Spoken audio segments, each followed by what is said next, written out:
ਹੈ 100 रुपए ਦੀ ਆ, ਇੱਕ 80 ਦੀ ਡੱਬੀ। 100 ਵਾਲੀ ਨਾਲ ਜਲਦੀ ਮਰ ਜਾਂਦਾ। ਹੋਰ ਕੀ ਆ? ਆਹ ਤੇ ਚੂਹਿਆਂ ਦੀਆਂ ਗੋਲੀਆਂ ਤੇ ਬਾਕੀ ਤੇਰੀਆਂ ਗੋਲੀਆਂ।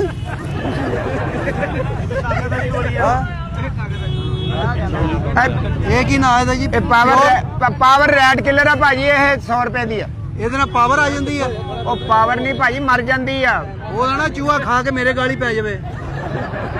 ਇਹ ਭਾਜੀ 80 ਦੀ ਗੋਲੀ, ਇਹ 80 ਦੀ ਡੱਬੀ ਆ। ਇਹ ਕਾਹਦੇ ਨਾਲ ਦੇਣੀ? ਦੁੱਧ ਨਾਲ, ਪਾਣੀ ਨਾਲ, ਚਾਹ ਨਾਲ, ਕਿਹਦੇ ਨਾਲ ਦੇਣੀ ਚੂਹੇ ਨੂੰ? ਯਾਰ ਚੂਹਾ ਹਸਪਤਾਲ ਦਾਖਲ ਆ। ਨਹੀਂ, ਕਿਸ ਤਰ੍ਹਾਂ ਦੇਣੀ ਚੂਹੇ ਨੂੰ ਗੋਲੀ?